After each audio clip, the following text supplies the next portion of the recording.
What's up everyone, how are you all? Today we are back with another blazing Naruto story. What if Naruto's shadow clone fell in love with Sakura and betrayed him?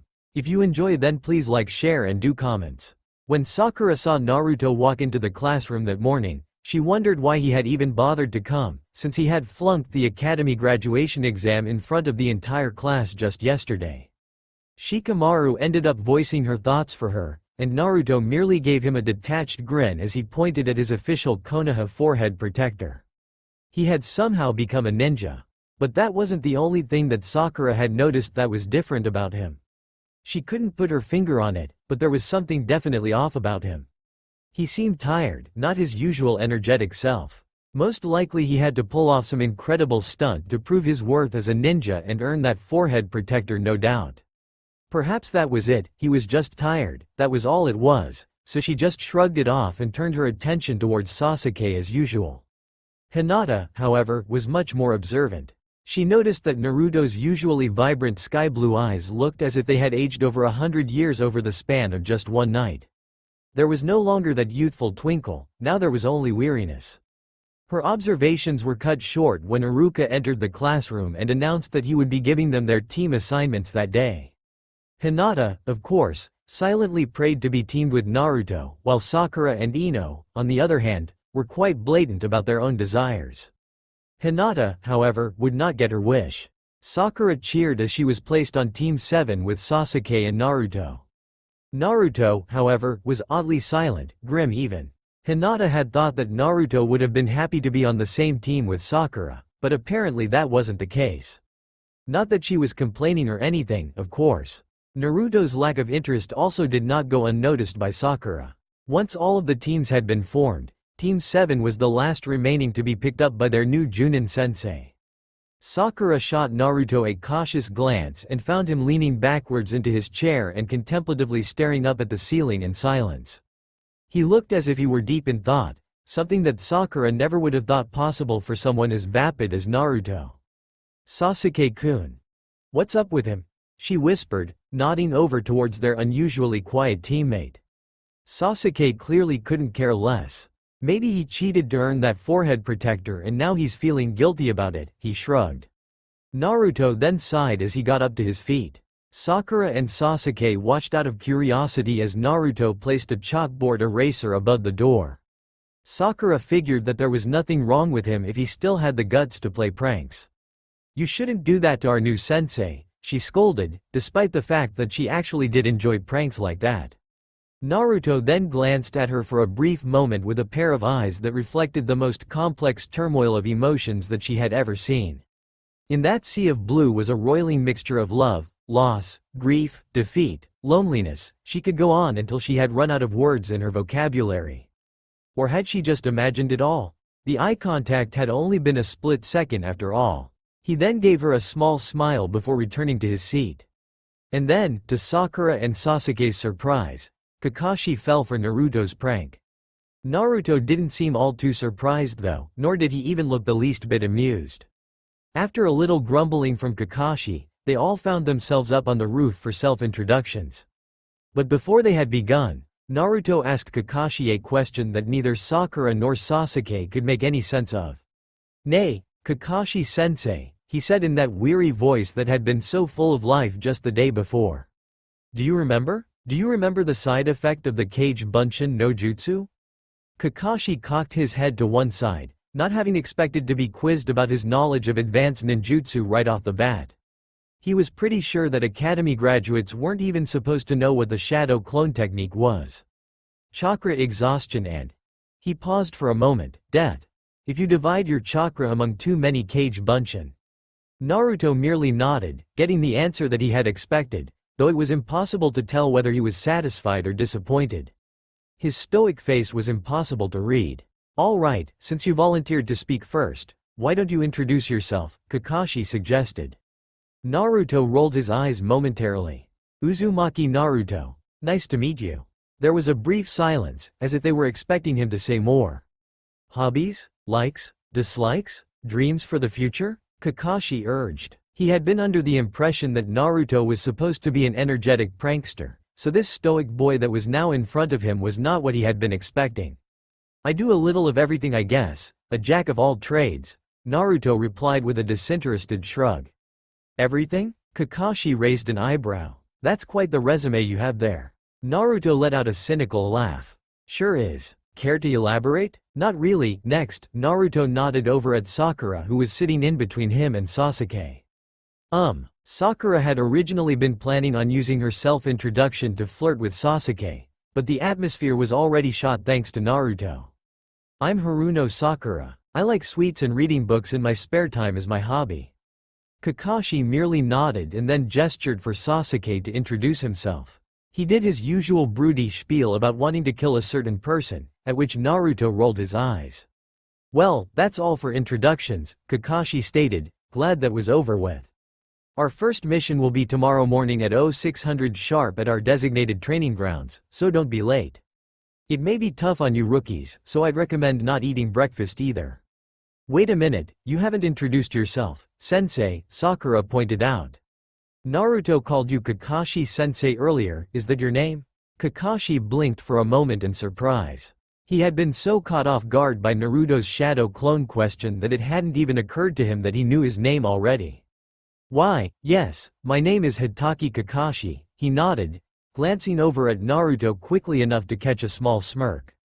The next day, Sakura and Sasuke diligently showed up right on time, but Naruto and Kakashi were nowhere to be seen. After about 15 minutes of grumbling, Sakura was beginning to worry that maybe she had gotten the meeting time mixed up. But then she assured herself that it was unlikely that both she and Sasuke had misheard Kakashi's instructions. It wasn't until a few hours later that Naruto showed up with lunch in hand. Hungry? He asked jokingly. Sakura was about to scold him for being late, but stopped when she realized that she was somewhat glad that some of the liveliness that she had come to expect out of Naruto was back. It was normal, and normal was good. Where were you? She asked, deciding to use a softer tone of voice than she usually used for him. I overslept and figured that I'd try to bribe my way out of punishment by buying Kakashi-sensei lunch, but I guess I lucked out. He laughed, sitting down in the grass and unwrapping the stacked bento boxes. How long have you guys been here anyway? 4 hours. Sakura whined resentfully. Well, here's a reward for you guys if you tell Kakashi-sensei that I was here on time this morning, he chuckled.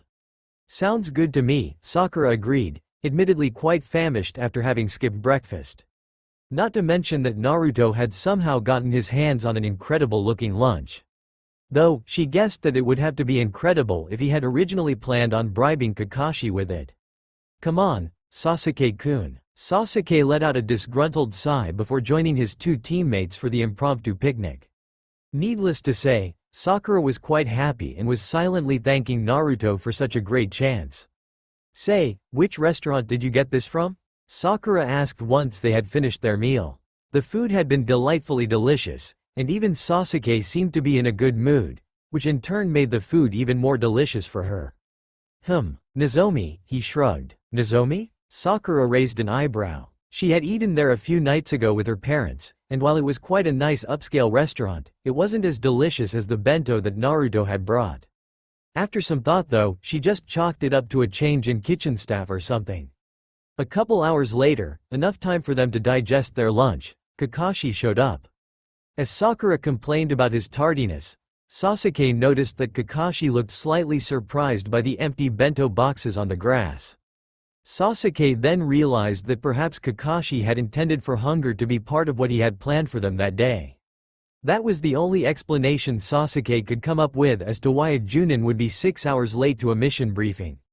It turned out that Sasuke's hunch had been correct once Kakashi briefly explained the bell test to them.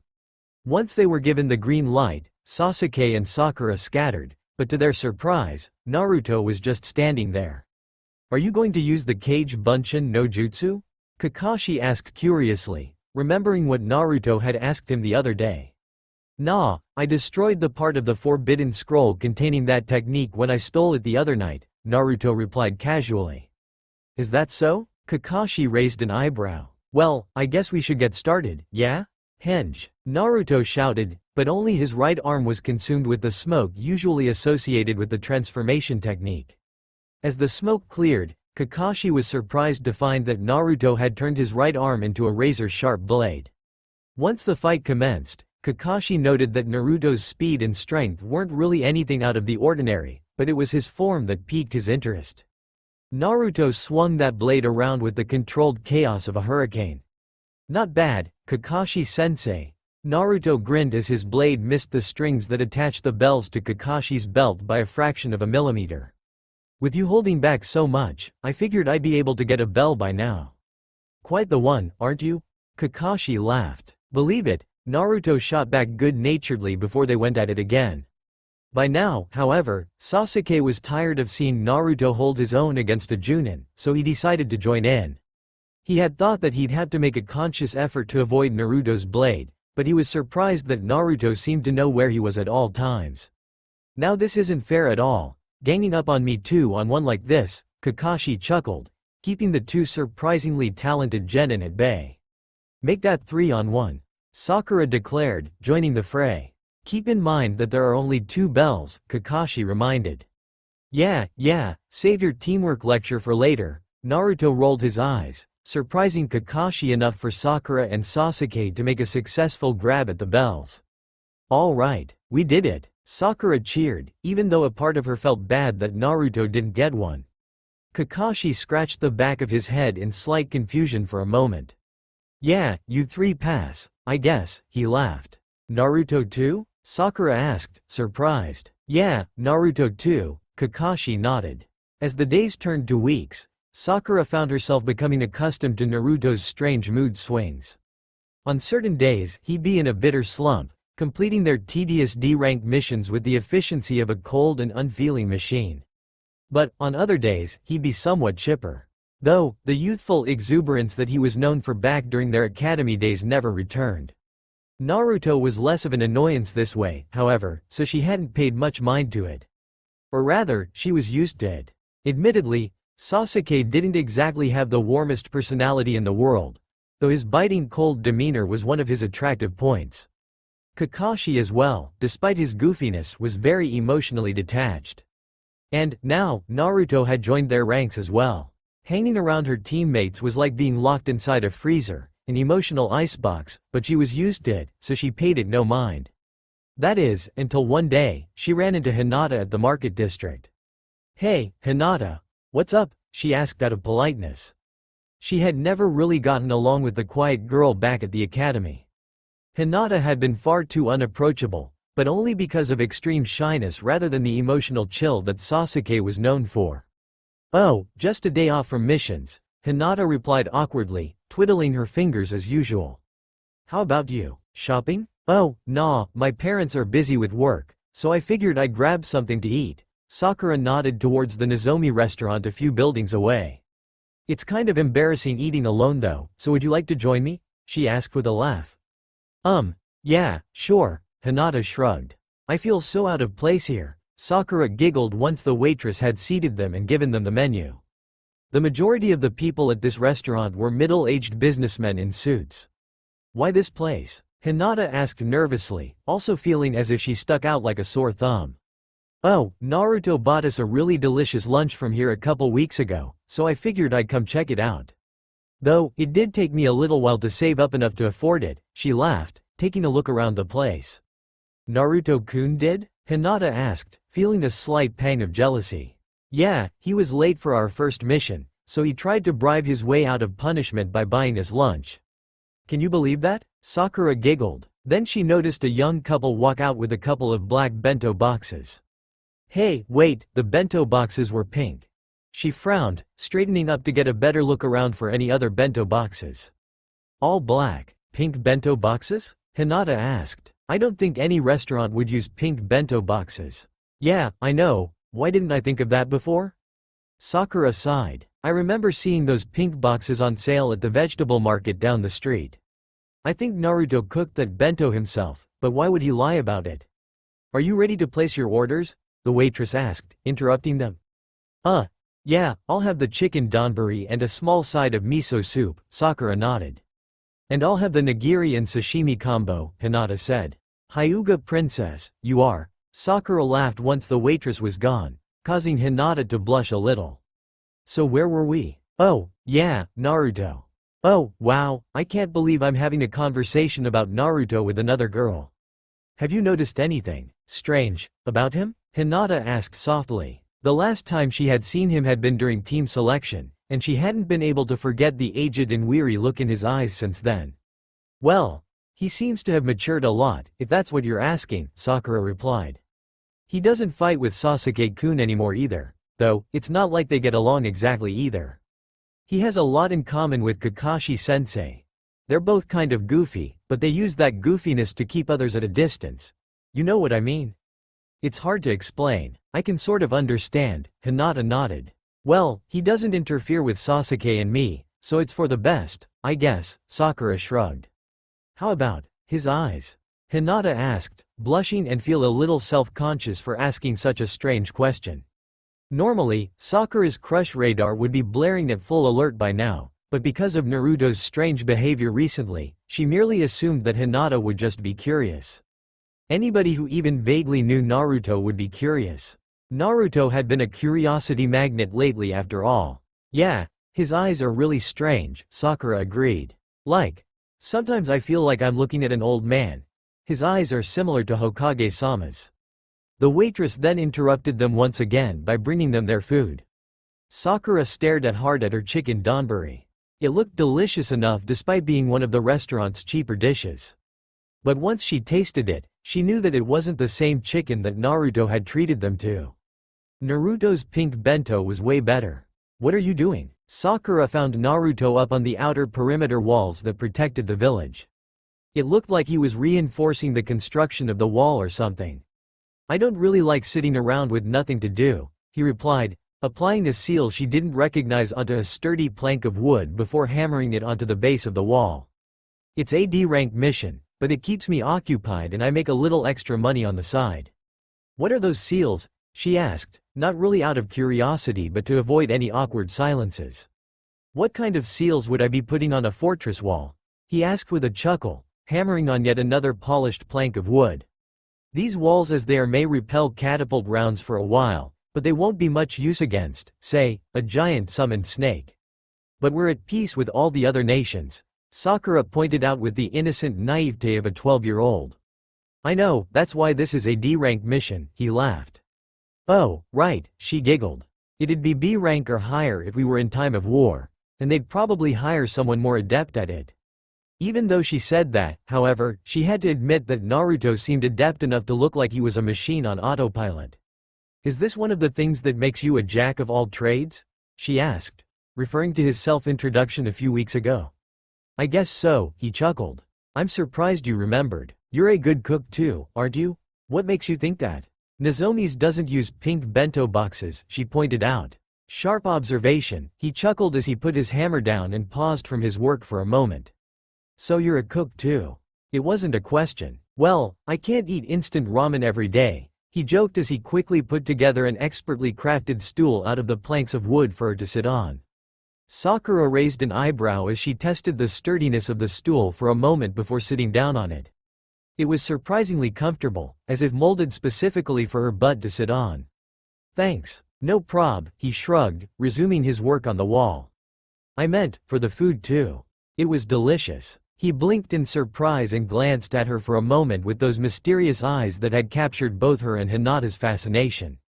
Don't mention it, he replied casually with the first genuine smile she had seen from him in weeks. Why hide the fact that you're such an incredible cook? She asked curiously. The Naruto that she knew from back in the academy days was such an egotistical braggart, so she couldn't imagine how or why he had hid such a talent for so long. Well, when you're young, you tend to say stuff, he shrugged, raising his voice a little over the pounding of the hammer. Nonsense like, who the hell do you think I am? I'm going to be the Hokage, bitch. Stuff like that. When you're young, recognition and acknowledgement is the most important thing in life. But as you get older, none of that stuff really matters anymore and you find yourself saying that kind of crap less and less. You're the same age I am, she frowned, but she had to admit that he had a point that she had never actually thought about before. To her, getting Sasuke to acknowledge her had been her utmost priority, being more important than even her friendship with Ino. Naruto had been the same way, except on an even grander scale. He wanted to gain the acknowledgement of the entire world. But did he not want that anymore? Had he matured beyond that desire? Would she also someday mature beyond that desire? You don't care about becoming Hokage anymore? If I do, then it's for different reasons, he shrugged. Sakura had to wonder when it was that Naruto had matured so much. She watched him work with a new sense of quiet admiration, thinking that perhaps Naruto wouldn't be such a bad backup plan if things went sour with Sasuke. She was then brought out of her reverie when he suddenly let out an exasperated sigh and threw down his tools. What's wrong? She stammered in surprise, hoping that her presence wasn't an annoyance to him. Can you keep a secret? He asked with an expression of dead seriousness. Yeah, of course, she nodded nervously, instantly curious as to what kind of secret would be shared between just the two of them. A secret between two people was such a profound and intimate thing, something shared by only two people and unknown to the rest of the universe. It made her heart race in anticipation. His mouth then began to move, but no words came out. He frowned for a moment before shaking his head, as if to clear his thoughts. Never mind, he finally said. At those words, her heart fell like a rock from that high level of anticipation, and she was too stunned by her own emotional reaction to say anything more. Weeks passed since Sakura's encounter with Naruto at the outer village wall, and she found that Naruto had grown increasingly distant over that span of time. He was always involved in some mission, usually solo D ranks.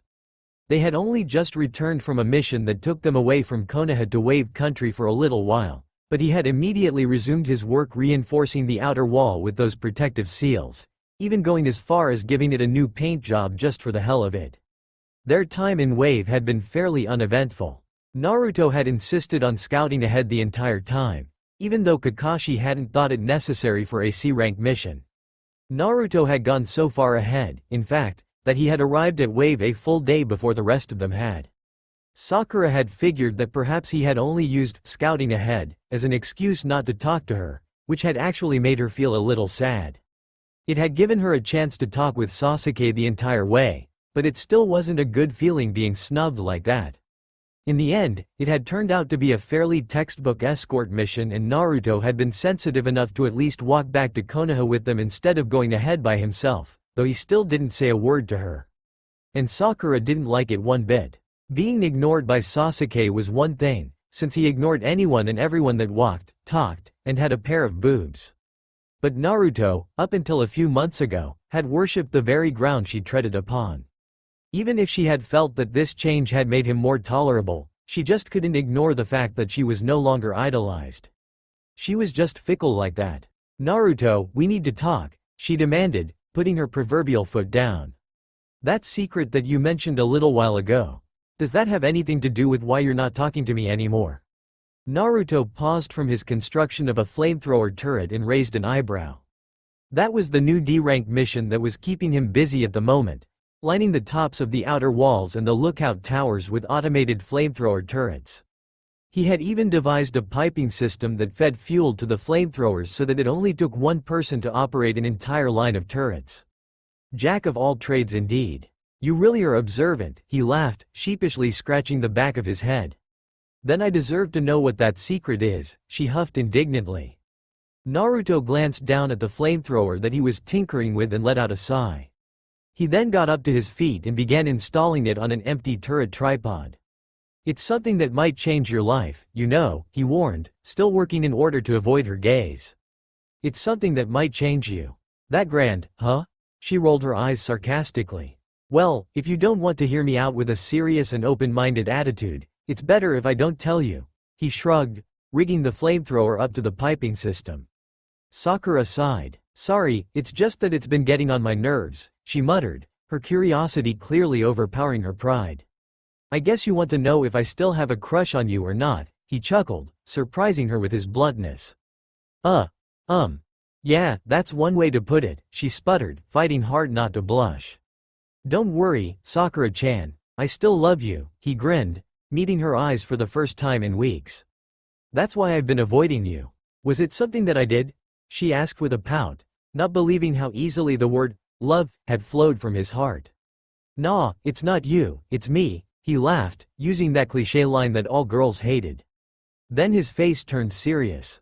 You might want to sit down for this one, he said, fashioning another stool by welding together parts from a turret tripod. Sakura accepted and found that, like the wooden stool that he had made for her weeks ago, which she had taken home because it was so comfortable, she found that it fit the contours of her bottom perfectly. "I've memorized what your ass feels like," he laughed, as if reading her mind. "I've ran my hands over that cute bottom of yours a million times, so I know how to make a chair fit to your specifications." Her face immediately flared red with both embarrassment and anger as she immediately bolted up, raising her hand to slap him across the face. But then she remembered that she still hadn't gotten an explanation from him, so she held her anger in check. "You'd better have a very good explanation," she warned darkly, taking her seat once again. "I married you once," he smiled with a faraway look in his eyes, as if recollecting the good memories. "Not just once, many times. Every time I die, my soul cycles back and I relive my life. I've relived the period from the year 194 to 217 more than 100 times already, making me about 3,000 years old by now. It's a curse I had to deal with." Sakura was struck speechless. Normally, she wouldn't believe such a far-fetched tale, but she believed him for some reason. It was probably the ancient expression in his eyes, an expression that only 3,000 years of age could produce. "I learned the Kage Bunshin no Jutsu the day we graduated from the academy," he continued. "It's a technique that produces a solid body duplicate unlike the regular Bunshin no Jutsu. But the catch is that it also produces a duplicate of the soul. So once I dispel that Kage Bunshin, where does the soul go? In my first life, I never contemplated that question and kept producing clone after clone. But now I know. Those duplicated souls are stored away within me until my current soul extinguishes, then the next duplicated soul in line gets a chance at life." How many Kage Bunshin have you created?" she asked in a trembling voice. She was afraid of the answer, but she had to know. He gave her a weary smile and shrugged. 100,000? A million? I don't know. All I know is that I still have a long way to go. I can sort of keep track by which date I cycle back. I always cycle back to the exact time and date that I created that particular Kage Bunshin. I must have created at least 100 that first night alone, so I actually didn't know about this particular detail until recently. The last few times I died, I cycled back to the very next morning as a naked girl with Konohamaru and the closet pervert, so I at least know that I'm making progress," he chuckled, remembering his stroke of genius inventing the harem no jutsu. Well, it had seemed like genius at the time anyway, but now he just cursed his own stupidity. "In my first life, my original life, I married you, Sakura-chan," he chuckled, leaning his back against the railing and craning his head out towards the magnificent forest vista that their position high up on the village wall had provided them. "We had 2 daughters, Kagami and Tsukasa. Kagami took after you, always responsible and studious. Tsukasa was 2 years younger and was sort of an airhead like me." He paused for a moment to laugh. "I loved them both. I loved them so much. But then I died. I died at the age of 35. And the next thing I knew I was 12 years old again, beating the hell out of Mizuki-sensei. That first time I cycled, Kakashi-sensei and Old Man Hokage were there and explained everything to me. They were both users of Kage Bunshin, so they had cycled before I had and were waiting for me. When Konohamaru first cycled, I had been there for him too. So Kakashi-sensei." "No," Naruto shook his head, cutting her off. "Kakashi-sensei didn't have much chakra stamina, so he rarely used Kage Bunshin. Kakashi-sensei, Old Man Hokage, Konohamaru. They all cycled through their stockpile of duplicated souls long ago and passed on to wherever dead souls go. Back when they were still cycling, I at least had some company, but now I'm alone." "Naruto. That first time I cycled though, I was stupid. A fool," he murmured, his voice dripping with regret. "I tried to fix all the mistakes that I had made in life. Do you know how to save a life, Sakura-chan? Saving a life means forsaking another to die. For every life I saved, another would die. And in some cases, the person I was trying to save died anyway no matter what I tried. Life requires a balance that obeys the law of equal exchange. In order to obtain something of equal value must be lost. The old man and Kakashi-sensei tried to tell me that, but I didn't listen. I stupidly tried to fix all the mistakes I had made in life, only to make things worse," he muttered. "Did you know that Sasuke was supposed to have the Sharingan by now? The reason he doesn't is because I went ahead on the Wave Country mission and dispatched the rogue ninja from the mist that would have given us a whole lot of trouble. So that was why Naruto had gone on so far ahead of them. The fact that at least that piece of the puzzle had fallen into place made his story that much easier to believe, despite how unbelievable it really was. In one life, I even told the entire village about my cycling ability. I gave everyone the heads up on all of the tragedies that would befall Konoha, but even that turned out to be a disaster. A man from the military division route, Danzo, he pulled a coup d'état and used the knowledge of future events to turn Konoha into a military dictatorship. He frowned, clearly showing his distaste for the hopelessness of his situation. Since then, I've given up on fixing major mistakes and now I just let life go on as it was originally intended to. Every now and then I make small changes just for variety, such as wiping out Zabuza and Haku ahead of time. Just small changes that aren't too far-reaching, but just enough to keep me from getting bored with living the same life over and over again. Sasuke may not have his Sharingan now, but he will sooner or later, so no harm done, he explained with a nonchalant shrug. But there are a few things that are never constant, such as which of my sperm decide to swim the fastest up your. Ahem. He cleared his throat to keep himself from getting into further graphic detail. I desperately wanted Kagami and Tsukasa back, but I could never get them back. Sometimes, I'd have sons, other times daughters, but never Kagami and Tsukasa. Sure, I loved all of our children equally, but losing them after cycling was just too painful, so I've long given up on children as well. That's why you're avoiding me, she gasped softly. It was still too difficult to believe that she'd someday choose Naruto over Sasuke, but she could tell that he wasn't lying. The pain in his voice was clear. The pain of never being able to see his children, their children, ever again. It's not all bad though, he shrugged, trying to force a laugh to lighten the mood. I've picked up a lot of hobbies on the way, since I've had a lot of time to kill. In one life, I became a best-selling author. In another life, I learned how to paint. I can play the violin too. So that's what you meant by jack of all trades, she smiled softly, glad that Naruto hadn't been driven to the depths of depression by now. And the cooking. You must have become a great cook after 3,000 years of practice. That's why your food was so delicious. Yup. Time is one thing that I'm not short on, he chuckled. Then a thought struck her. Have you tried? Killing yourself? She asked softly, feeling ashamed and dirty for even suggesting such a thing.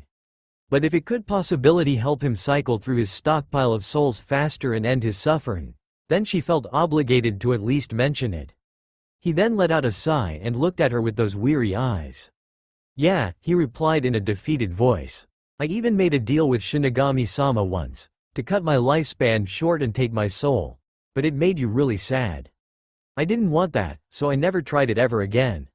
Naruto. She tried to hide the blush that was rising to her cheeks. Was she already falling in love with him? Was this the inevitable destiny that had been laid out before her countless times already?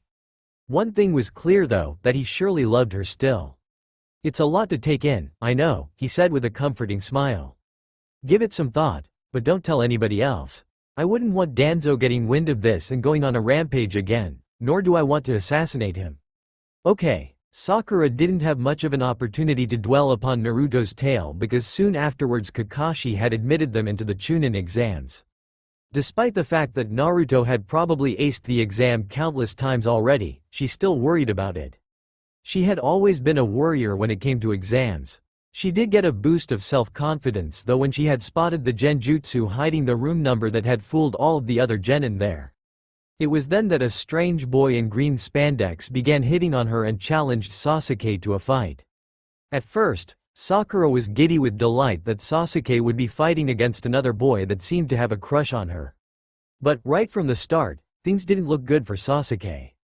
Sasuke should activate his Sharingan for the first time right about now, Naruto muttered, watching Rock Lee toy with the Uchiha genius with little interest. Not that it'll help him at all. Sakura gasped when, as predicted, Sasuke's eyes turned a frightening shade of blood red. But, also as predicted, Rock Lee still wiped the floor with him. Sasuke-kun, she whimpered. The fact that Sasuke had been completely destroyed was even more unbelievable than Naruto's tale. To her, Sasuke had always been invincible, the undefeatable golden boy. To see her idol fall was devastating. Alright, break it up, you two, Naruto sighed, blocking one of Lee's kicks before it landed across Sasuke's face. Don't do anything to taint your youthfulness, he grinned jokingly.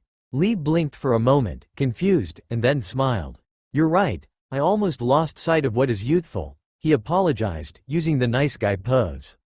Let's go, stop wasting time, Naruto muttered, not even bothering to help Sasuke up. After being betrayed by the guy over 100 times already, his patience had worn thin long ago.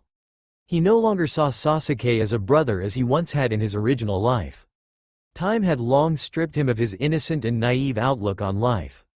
What's your problem? What do you have against Sasuke-kun? Sakura huffed, bristling at the harsh treatment Sasuke was getting. Sasuke. Naruto stopped in his tracks but didn't bother to turn around. If you ever betray Konoha, I'll kill you. Sakura gasped. Was Sasuke going to turn his back on Konoha someday? Was that why she had ended up marrying Naruto? It couldn't be true. Sasuke wouldn't betray his home village. Sasuke-kun. Sasuke frowned as he got to his feet and dusted himself off. He didn't know what Naruto was going on about, but he didn't like it. I dare you to try to kill me, moron, he growled angrily, clenching his fists so tightly that his nails began digging into his palms and dripping blood onto the floor. First he had been humiliated by a ridiculous ninja with a bowl cut and green spandex, and now the Academy's dead last was talking down to him and making random uncalled for threats. He couldn't take it, he had to prove himself superior. Didn't I tell you to stop wasting time? Naruto muttered coolly, already heading into the waiting room for the Chunin exam. Sasuke-kun, we all need to be in top condition for the exam, Sakura pleaded, not wanting to see her two teammates fight. Sasuke gritted his teeth before forcing himself to calm down. Fine, he muttered, figuring that he could prove his superiority in the exams where everyone would be in witness. Sakura sighed in relief and followed Sasuke to the waiting room where they met up with the rest of their rookie class. She was honestly surprised to see Ino there with her ragtag team of Shikamaru and Choji.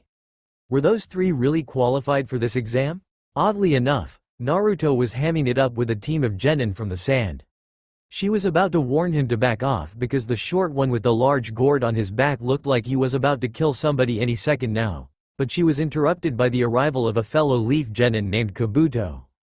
Kabuto, it turned out, was an upperclassman who had failed the exams a few times already. She felt a little relieved to get advice from a veteran. He had a large deck of cards that held information on every ninja in the room, and Sasuke immediately asked about Rock Lee, Gaara, and Naruto. Sakura was actually little surprised by how imbalanced Rock Lee's statistics were. She didn't think he could beat Sasuke with those mediocre stats. Naruto's stats as well were a surprise. They were completely mediocre compared to what she had seen during the belt test with Kakashi. Kabuto then made a casual comment about the Sound Village, eliciting a violent response from them, but Naruto immediately stuck his foot out to trip the belligerent Sound Ninja. Oh, sorry, didn't see you there, Naruto laughed, scratching the back of his head. You did that on purpose. Dosu raged, grabbing Naruto by the collar. Luckily, however, Ibiki intervened and announced the start of the first exam.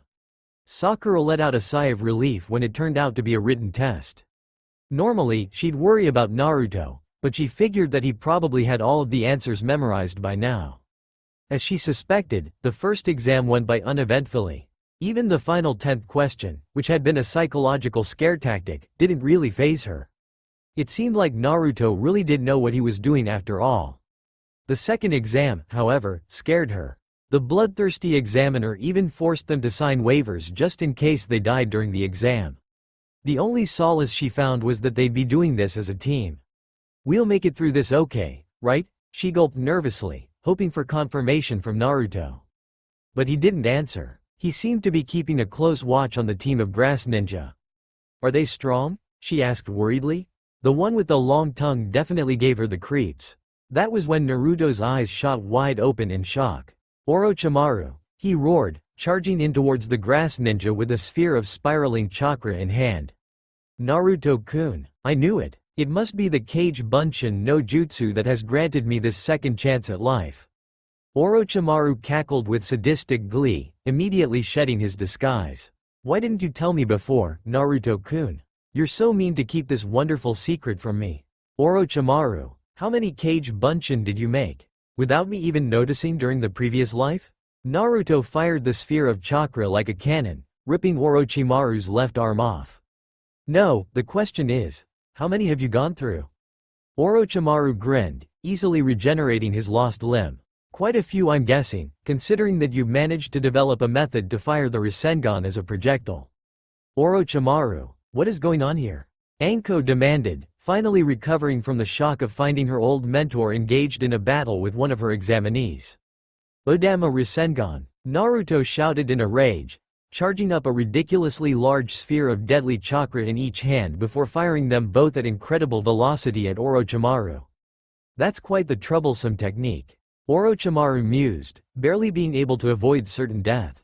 Anko, hold him down, Naruto ordered, knowing that his body lacked the necessary speed and strength for him to defeat Orochimaru alone.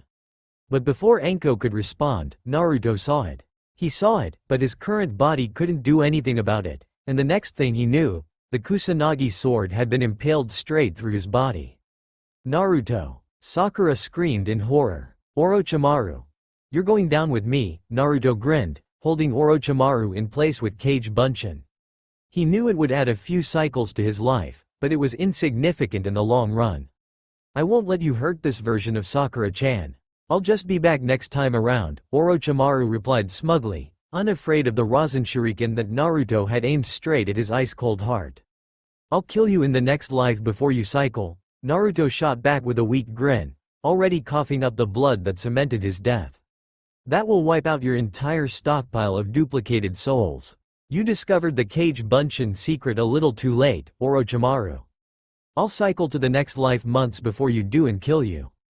Orochimaru's expression immediately contorted to one of sheer rage. No, you can't. I've finally found the solution to eternal life. Rasen Shuriken. Naruto. Wait, goodbye, Sakura-chan. When Naruto opened his eyes, he found himself staring at a beautiful pair of S. They were his own S, he realized.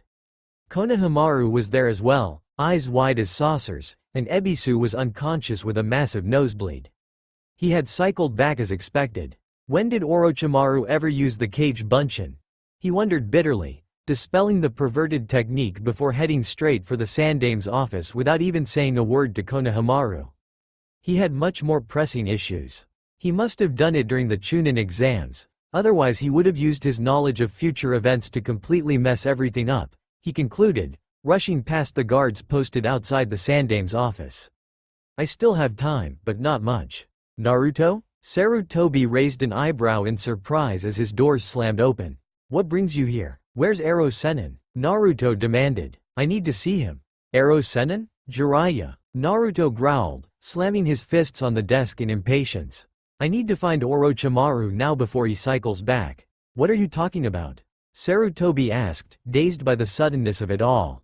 There was no way Naruto should know any of this. Just tell me where I can find that pervert toad sage. Naruto demanded, not wanting to waste any time with explanations. We're going to take Orochimaru down now. Far away, in another time, in another life, Sakura was weeping over Naruto's bloody and lifeless body. She knew that he was still alive, but that didn't ease the pain of losing him at all. He had gone somewhere she could never reach. Naruto, wherever you are, I wish you the best. With Jiraiya's help, Naruto had managed to ambush Orochimaru and wipe him out. Orochimaru didn't seem to recognize him, so it was clear that he had yet to cycle when Naruto had ended his life with another Rasen Shuriken. With Orochimaru gone early on, Naruto spent the rest of that cycle living a recluse hermit life in the mountains, deciding not to interfere any further in the events of that timeline. With both Naruto and Orochimaru out of the picture, it turned out that Sasuke would not betray Konoha this time around in order to even out the balance required by the law of equal exchange. Life went on with the events with the Akatsuki and Madara playing out as they would have except with Sasuke taking his place in the balance of power. He kept these conditions for Sasuke's loyalty to Konoha in mind, thinking that it might come in handy during some future cycle. Perhaps Sakura may be happier this way. Then, at the age of 35, right on schedule, he died.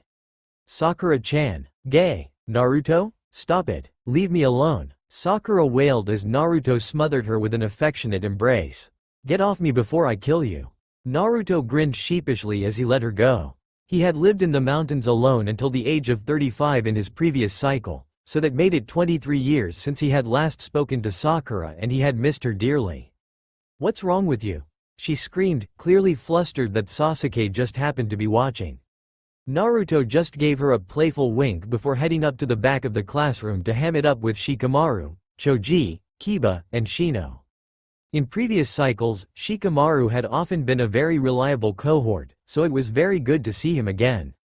"Geez, I can't stand him." Sakura grumbled loudly enough for Sasuke to hear as she quickly fixed her hair. "I really hope I don't get stuck with him."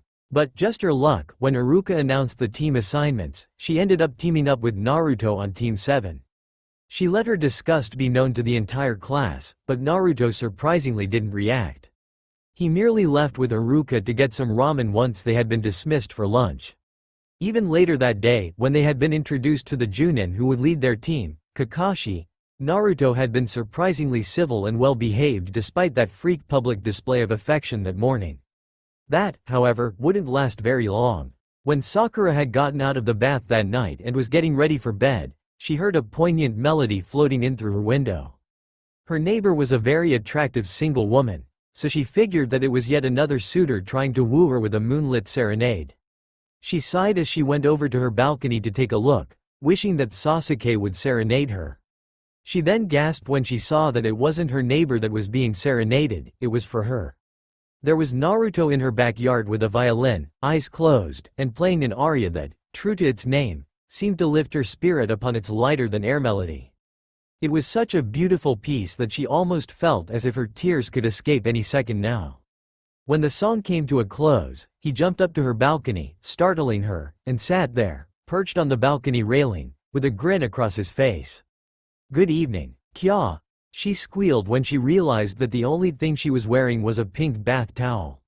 She tried to cover herself up with her arms and glared at him, but it was hard to stay angry with him, especially with the euphoria from the aria he had just serenaded her still looping on repeat in her mind. "Tch, that couldn't have been you playing," she accused. "It must have been a recording." He just grinned and placed the violin on his shoulder once again, this time playing a different tune, a canon instead of an aria, but it was just as beautiful. And, before she knew it, she was once again under his music spell. She couldn't help closing her eyes and just letting the melody spirit her away. Naruto then took the opportunity to plant a soft and gentle kiss upon her lips, a kiss that was as light and feathery as the aria he had first played for her. Then, when her eyes fluttered open in shock, he was already gone. Naruto. The next morning, Sakura showed up to their training grounds early in the morning without eating breakfast, just as Kakashi had specified. Sasuke had already been there when she arrived and she was glad to see him. The way Sasuke's presence set her heart afire was proof that Naruto meant nothing to her and what had happened the night before had been a complete aberration. "Good morning." Sakura blinked in surprise when a pair of arms wrapped around her from behind.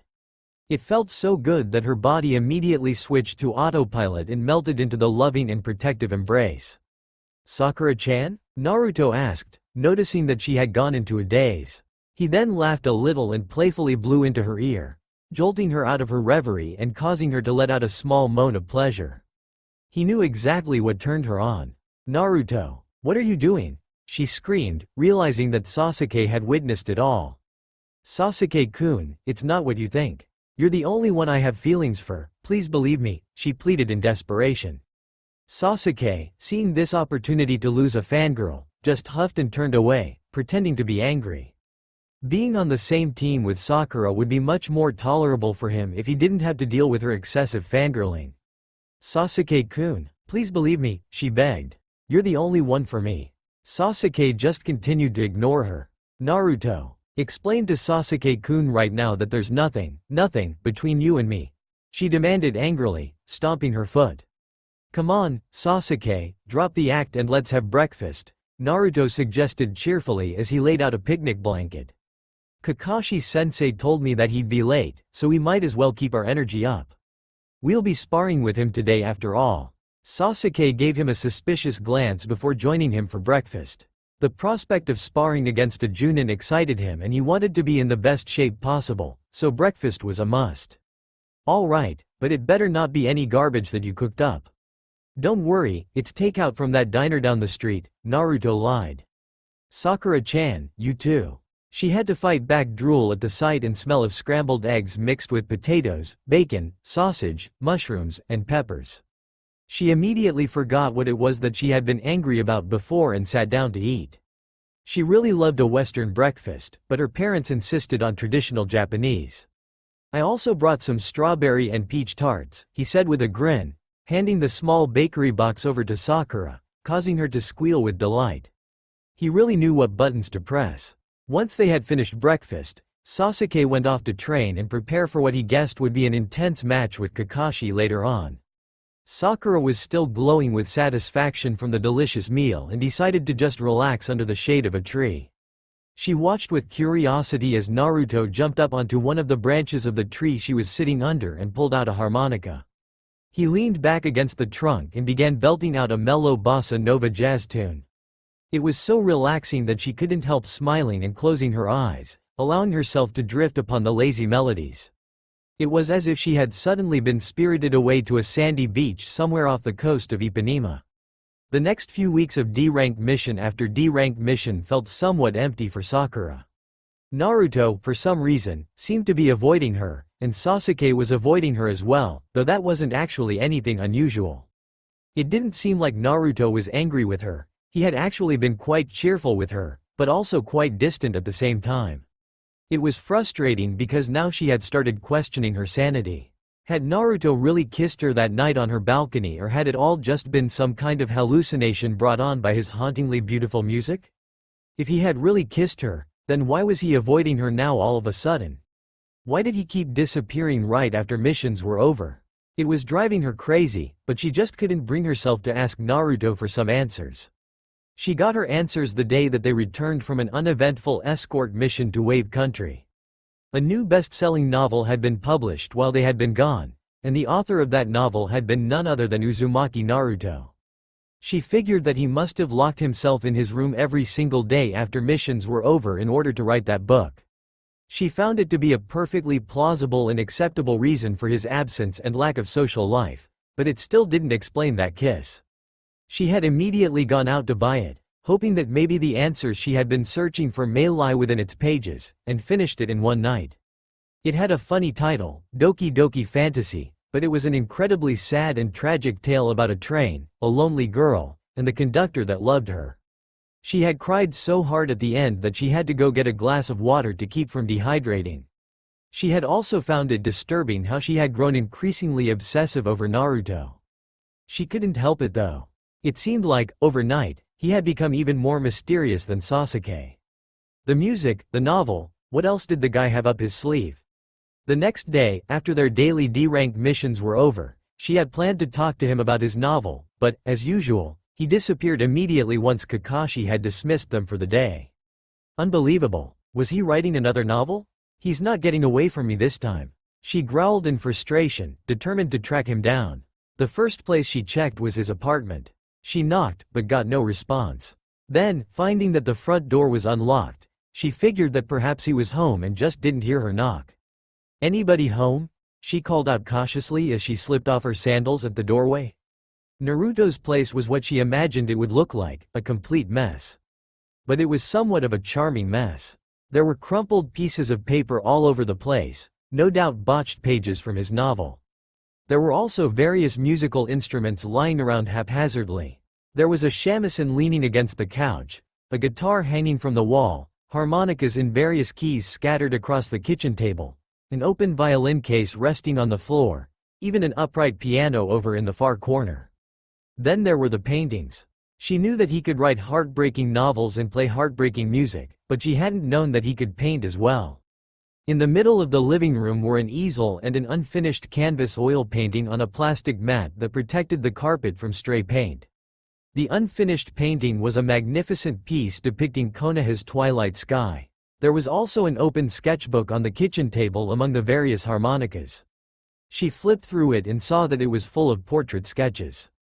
The first page was a sketch of a very attractive girl with her hair in twintails named Kagami.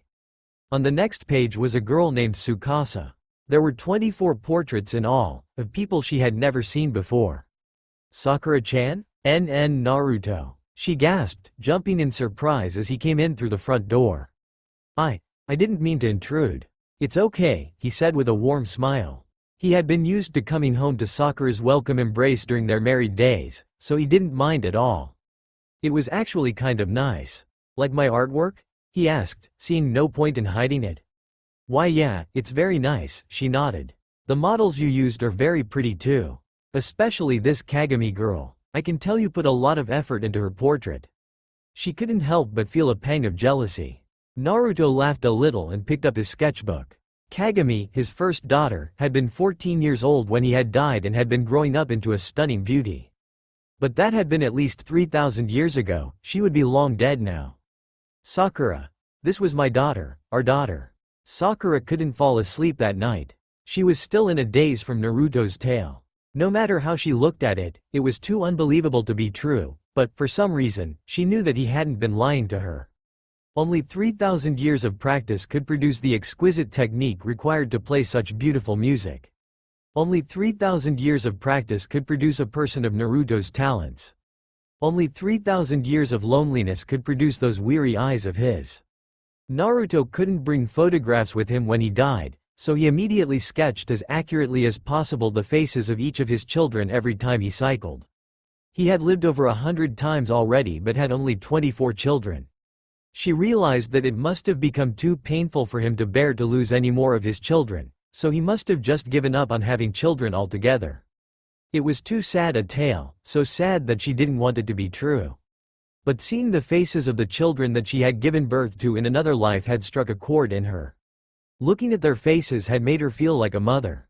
She could see that Kagami had inherited her eyes, and Tsukasa had her nose. It triggered her motherly instincts, and just seeing their faces caused her to well up with happiness. It made her realize that she really wanted children. But that would only cause Naruto pain. Oh, God, no, she gasped, realizing that her thought process had already automatically pegged Naruto as the father of her future children instead of Sasuke. Was she already falling in love with Naruto? It was all too confusing. Naruto, we need to talk. Are we breaking up? He asked jokingly, jumping down from the tree branch that he had been lounging on, and put his harmonica away. Naruto, seriously, she pleaded. Sakura-chan. He let out a long sigh. Honestly, I want you to fall in love with me. I haven't married you in over 200 years now because I didn't want you to fall in love with someone who would die at the early age of 35. But I got a little carried away this time and interacted with you way more than I should have. Naruto. She blushed, feeling embarrassed at his talk of love. I don't know. This is all too much for me, but I don't want you to isolate yourself. I'm not saying that I'll fall in love with you or anything, because I still think that I'm in love with Sasuke-kun right now. But I don't want you to be lonely. You've been lonely for far too long now. Sakura-chan, he murmured with a soft smile. Is it okay for me to be selfish this one time? Is it okay for me to try my hardest to win your love? Her blush deepened as she began to fidget nervously. Why yeah. But Sasuke-kun is big competition, so, you never know. Naruto shook his head. You'll forget all about Sasuke soon enough. He whispered into her ear, his breath on her sensitive skin causing her to shiver in delight. You're mine, Sakura-chan. Despite Naruto's big talk about making her fall in love with him, he had put romance on hold while they went through the Chunin exams. He had stopped avoiding her though, so at least that was a plus. They had made it through the first exam without much trouble, but it had been the start of the second exam that Naruto had begun to act extremely antsy. She found it quite odd for someone who knew of future events to be antsy, but she soon found out what it had caused him to be so apprehensive. She had let her temper rage out of control when Naruto had stood by and did absolutely nothing while Sasuke had been nearly killed by a freak named Orochimaru. She knew of how Naruto's previous attempts to save the world, so to speak, had ended in utter disaster. She knew that saving Sasuke now might have dire consequences later. Something about the law of equal exchange. She knew all of that, but none of that eased the pain of watching Sasuke get pummeled to near death. And she had yelled and screamed at Naruto, cursing him for not saving Sasuke. She knew it was unfair to him, and that she had been completely unreasonable, but matters of the heart were oftentimes unreasonable. Naruto, I'm sorry for yelling at you earlier, she sighed as she took care of a dormant Sasuke. Naruto shook his head. You had every right to get angry, he replied simply and just left it at that. She discovered that Naruto had some incredible ninjutsu up his sleeve as well, so they had made it through the rest of the second exam without any further trouble. She had almost forgotten that Naruto must have accumulated over 3,000 years worth of ninjutsu by now. In the preliminary matches, Sasuke had just barely scraped by with a victory, given his condition. Sakura had tied with Ino, and Naruto had drawn his match with Kiba out to a reasonable length in order to keep a low profile. Naruto had interfered with one of the matches though, saving Rock Lee from getting his leg crushed. He only interfered verbally with Hinata's match though, saying that if he had actually jumped in, the consequences would have been very severe. But still, watching him save Rock Lee just made it that much harder to swallow the fact that he had let Sasuke get beaten so badly like that. But Sasuke eventually recovered, much to her delight. But Kakashi had immediately taken him away for a month-long training journey in order to prepare for the main matches. That left her alone with Naruto, which scared her and excited her at the same time. Hey, Sakura-chan. Hey, she stammered as he jumped in through her balcony that night. This was the first time she had let a boy into her room, and it was both intimidating and thrilling, especially since Naruto was so much more experienced than she was. She had to admit that he was quite dashing now that she saw him as sort of a tragic hero. Sorry for not warning you ahead of time about what would happen to Sasuke, he apologized with a sad smile as he took a quick look around her room. It had been 200 years since he had last been inside after all. It's okay, she shook her head. I was out of line. But it would be helpful you do warn me about things. Yeah, that's why I'm here, he nodded as he took a seat at the foot of her bed. He patted the spot beside him, gesturing for her to have a seat. Once she was seated, he took a deep breath. There's no easy way for me to say this, but Old Man Hokage is going to die at the main matches next month. She gasped and was glad that she had already been sitting before Naruto had dropped that bomb on her. There's nothing you can do to stop it? I've tried, he murmured sadly. One time, I saved him, but Asuma-sensei died instead. Another time, Kakashi-sensei died in his place. But most of the time, the old man just dies anyway, no matter what I do to prevent it. I've watched him die over 100 times already, helpless to do anything about it. You'd figure that I'd get used to it by now, but no, it hurts the same every single time. Oh, Naruto. She felt an overwhelming wave of sadness wash over her as yet another tragedy of his life had been uncovered for her. How many more deaths had he witnessed over and over and over again? I'm sorry, she cried, wrapping her arms around him and burying her face in his shoulder. I'm so sorry. It's been far too long since you've last held me like this. 200 years ago for me, he chuckled softly. Sakura kept her face buried in his chest, unable to bring herself to look at the magnitude of sorrow his eyes held. 200 years is a long time. The main matches and the sand and sound invasion came and went as Naruto had informed her ahead of time. It was hard for her to be at the Sandame's funeral, knowing that she had known that this would have happened and that she had done nothing to prevent it. The fact that she couldn't have done anything at all didn't ease that pain much. She was starting to regret asking Naruto to give her the heads up on future tragedies, but she realized that the pain she felt was probably just a mere droplet in an ocean of suffering for him. When he had told her that Sasuke would betray Konoha, she had blown up at him once again, just like that time during the Chunin exams when he had just stood by and watched Orochimaru beat Sasuke into a pulp. She had thought she had matured enough to handle things like this, but apparently she thought wrong. Naruto had now left the village for a little while to fetch Tsunade of the legendary three, who would supposedly become the new Hokage. She hadn't had the chance to apologize to him before he had left, so now she felt completely ashamed of herself and her actions. But it also gave her time to reflect upon Sasuke's upcoming betrayal. It couldn't be true. Naruto had to be lying. Sasuke wouldn't betray Konoha, he wouldn't betray her. But the more she thought about it, the more she saw the truth. With every visit to the hospital, every time she cut apple slices for the unresponsive Uchiha, she could see that Sasuke could very well betray her. She then realized that betrayal wasn't even the right term. Betrayal required him to have some sort of emotional investment in Konoha, but she saw none of that in him. That realization crushed her and she cried hard. When Naruto had finally returned, Tsunade healed Sasuke, and Sakura wasted no time trying to convince Sasuke that Konoha was his home. She could tell that Naruto had wanted to tell her that it was no use, but he said nothing. "So Sasuke-kun will leave us for sure?" she asked him later that evening. Naruto leaned against her balcony railing, watching the moon rise behind him.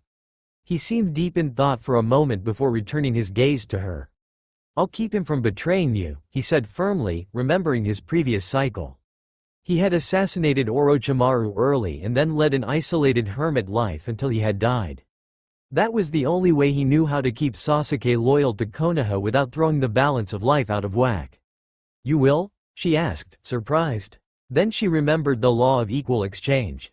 "At what cost?" "Don't worry about it," he chuckled, already climbing over the balcony railing. "I'll make sure he stays." "No, tell me. Please," she begged. "Knowing you, you're probably planning on paying the price all by yourself, aren't you?" "Of course not," he grinned, shaking his head. "Orochimaru will pay the price." "Naruto, you're not telling me everything. Don't do this to me," she pleaded, gripping his hands so that he couldn't leave. "No harm will come to me, I promise," he assured. His evasiveness did nothing to alleviate her fears. She was sure that he was planning something that required a large sacrifice on his part. It was then that she realized that she was indeed falling in love with him.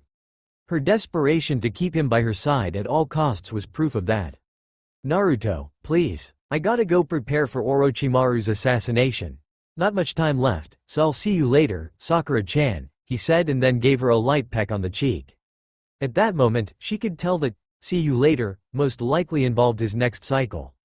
"Don't go. Naruto, don't go. It's okay to be selfish. Please don't be so unselfish," she sobbed quietly.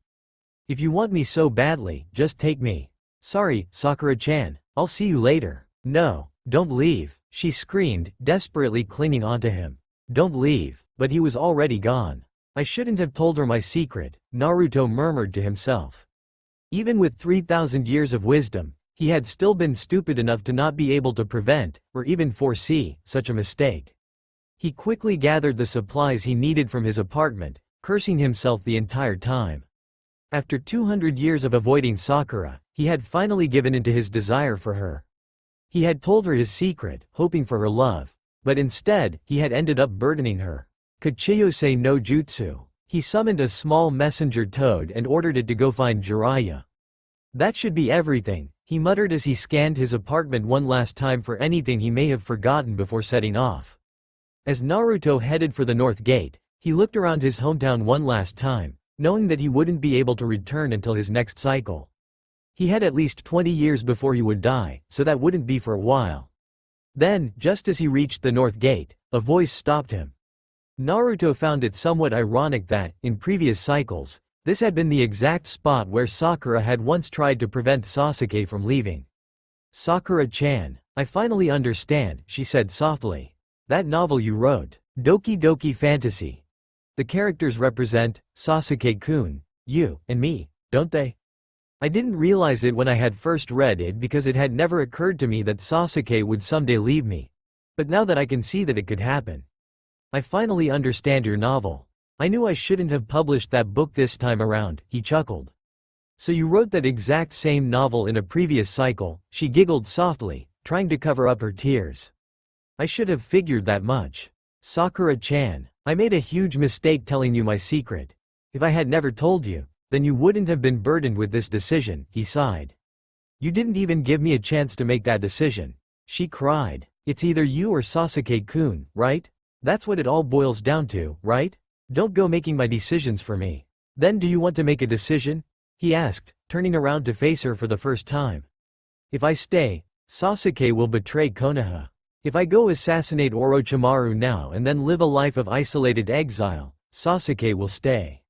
Those are your choices." Sakura could immediately feel her resolve crumbling. A life of isolated exile? What the hell did that mean? That he'd live alone for the rest of his life until he died and then cycled back to life?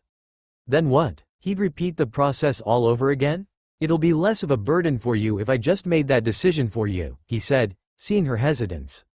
"Goodbye, Saku." "No," she screamed, cutting him off. "No, no goodbyes. You stay." In the following days, Sasuke did indeed run away. Sakura, despite knowing that it would be inevitable, had still desperately tried to convince him to stay. Shikamaru had led a valiant team effort to try to bring him back as well, but, unknown to them, Naruto had just let Sasuke go in the end, knowing that it was useless to fight fate. Naruto found it ironic that, 3,000 years ago, in his first life, he had fought so hard against fate. But now he understood all too well that it was useless in the end. If he ever fought against fate in order to gain something, he always ended up losing more than he was willing to give up. It had taken him hundreds of years to learn that painful lesson. Sakura had begun her training under Tsunade, and Naruto humored Jiraiya by pretending to actually learn stuff from him, though they didn't leave the village this time around.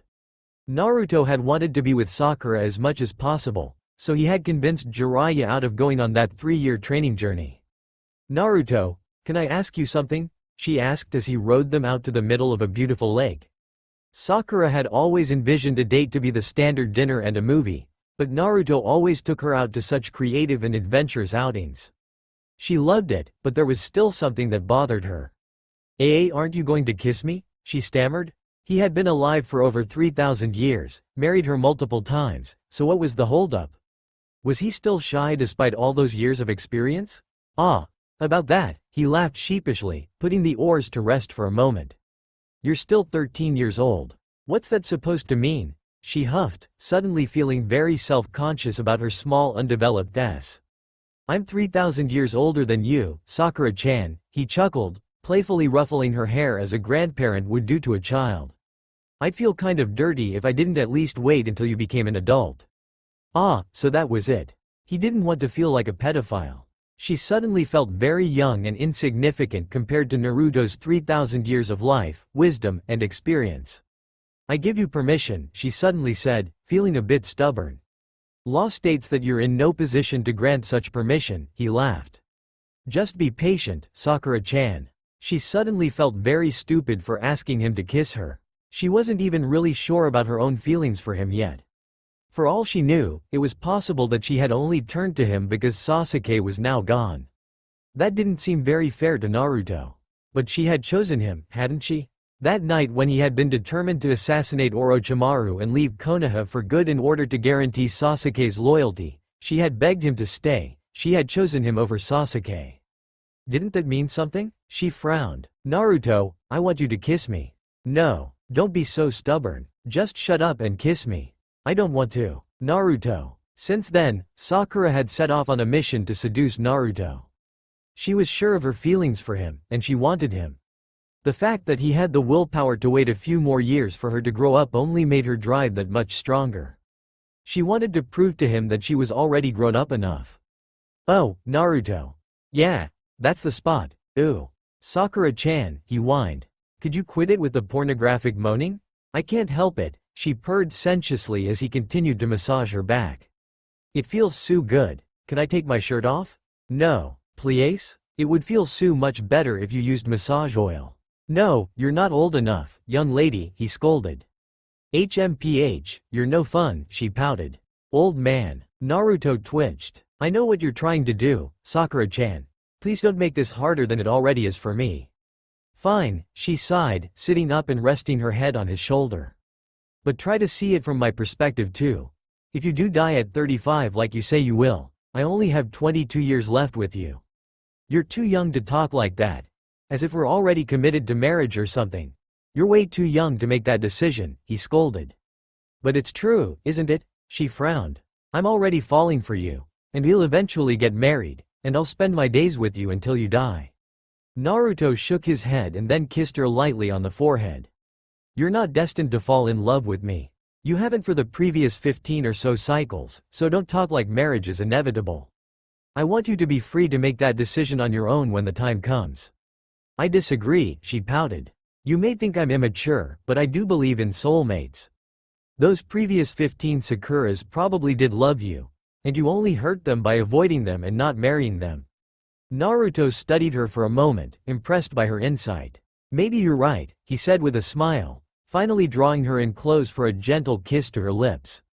"I know I'm right," she whispered almost inaudibly, the kiss leaving her breathless. "More. Please, more." Sorry, I'm still waiting until you grow a pair of boobs, he grinned, immediately shattering the mood. Ooh, Naruto. So, am I mature enough for you now? She asked seductively, posing for him in the new red evening dress that Ino had helped pick out. Getting there, he laughed, giving her an appreciative once-over. He did have to admit that she looked incredible. 3 years had passed since Sasuke's betrayal, making her 15, but Naruto still refused to make any advances on her. Frustratingly, her figure hadn't really filled out too much, but she could tell by the lust in his eyes that he really wanted her regardless. She really had to be impressed by his willpower, but she was getting impatient. She had grown head over heels in love with him over the years, and she just couldn't stand the fact that he still thought of her as a little kid. Sorry, but there's some business I need to discuss with you tonight, he said, suddenly turning serious as they arrived at the restaurant. It was a posh and luxurious place, but Naruto could easily afford it considering how much money he made from his novels, paintings, musical performances, odd jobs, and missions. Yeah, I do too. She nodded as their waitress led them to their table and handed them the menu. Can I start you off with something to drink? The waitress asked. Water is fine, Sakura replied. A Coke for me, Naruto grinned, not caring that it would be strange to drink a soda at such a high-class place. He usually didn't care too much for luxuries, but Sakura really liked the food at that particular restaurant. So what is it that you wanted to talk about? Is something big going down soon? She asked, unfolding her cloth napkin and placing it gingerly on her lap. Yeah, an organization called Akatsuki will begin mobilizing soon, he explained. She listened with rapt attention as he told her about the upcoming kidnapping of the Case Cage and how she'd be one of the first Konoha ninja to take out a member of Akatsuki. Even if you say that, do you really think that I can do it? She wondered, still not really too confident in her abilities as a ninja. These are S-rank criminals we're talking about, Naruto. Don't worry about it, he assured coolly. Even without my help, you'll come out victorious, but I'll stick around nearby just in case if it'll make you feel better. Why yeah, I'd like that, she nodded. So what is it that you wanted to talk about? He asked curiously. Well, she bit her lip nervously. Naruto had seen this before in a previous cycle and his heart almost froze. No, you didn't, he sputtered in disbelief. You learned the Kage Bunshin no Jutsu? Sakura nodded sheepishly. I haven't used it yet, but… Naruto slumped into his chair and sighed. Sakura-chan, why? I thought you'd be happy, she pouted, disappointed by his reaction. I am. Really, I am, he said, taking her hand in his. But do you really understand what you're getting yourself into? Sakura couldn't honestly say that she did. She was only 15 years old after all. There was no way she could comprehend what it would feel like to be 3,000 years old. But, if I'm with you, Sakura-chan, there's something I haven't told you about yet, he admitted with a long sigh.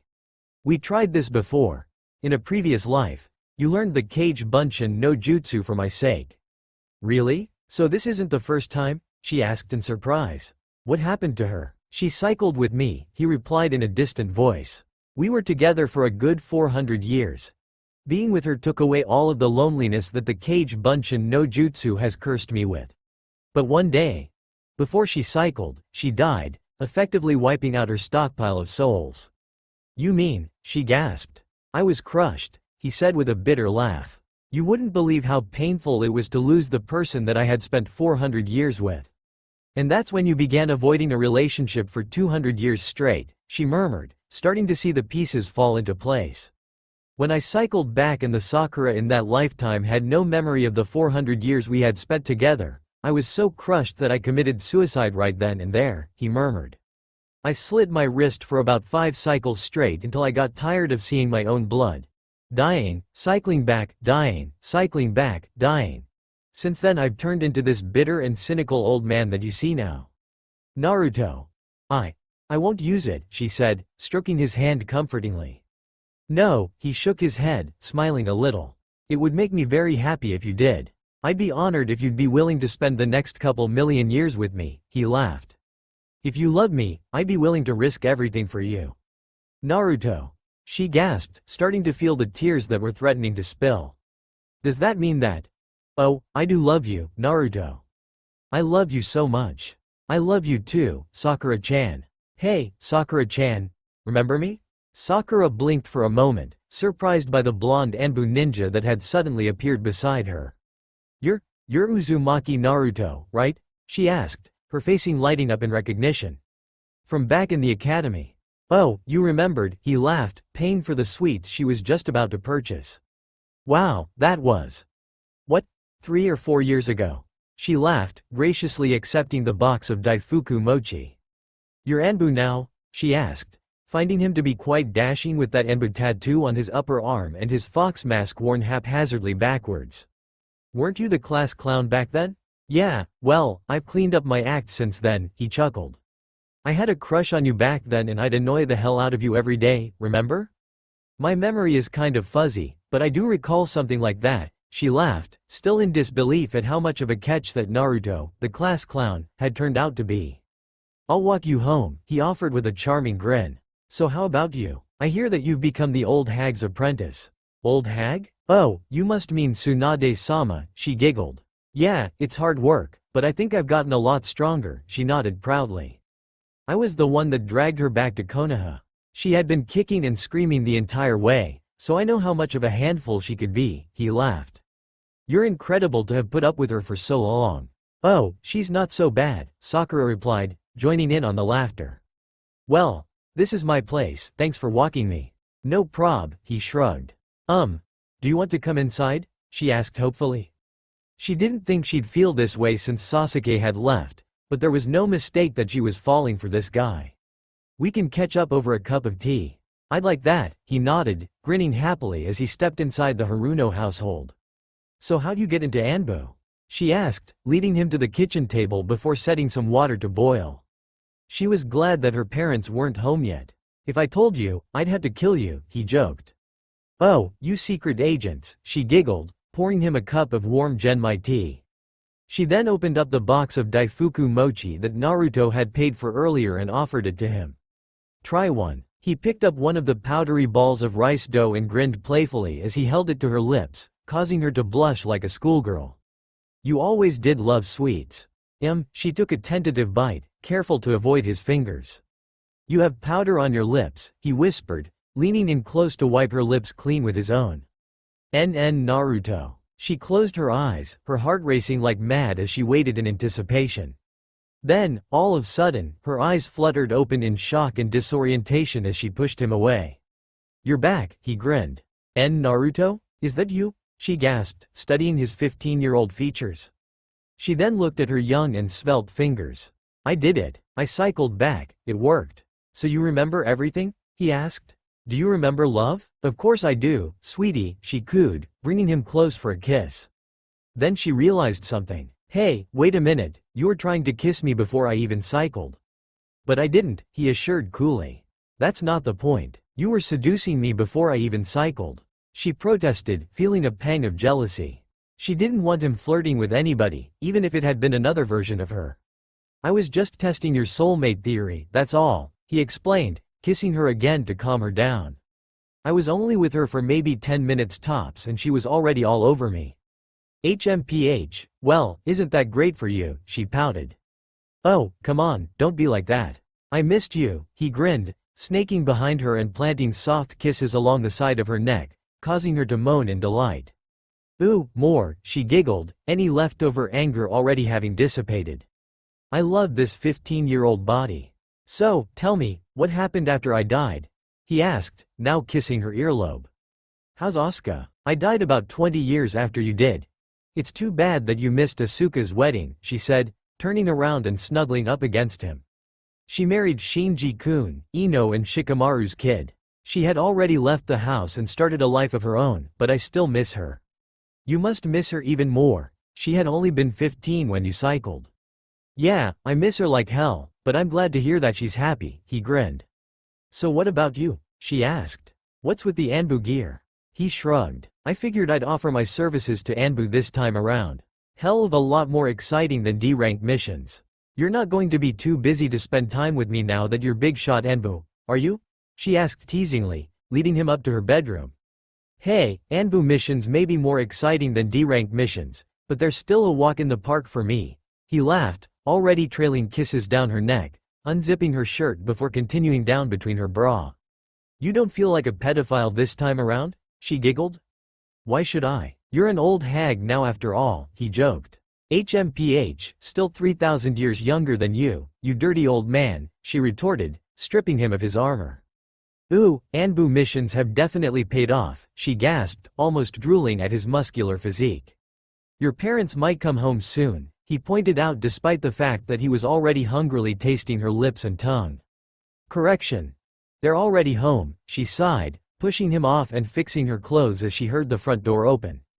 I missed them though, so it'll be nice to see them again. He smiled as he watched her purposely sashay her way to the door before leaving him alone in her room. Well, I guess we still have plenty of time together, he chuckled, putting his armor back on before disappearing out the balcony. All the time in the world. That's all for now. If you enjoy this video, then please like, share and do comments.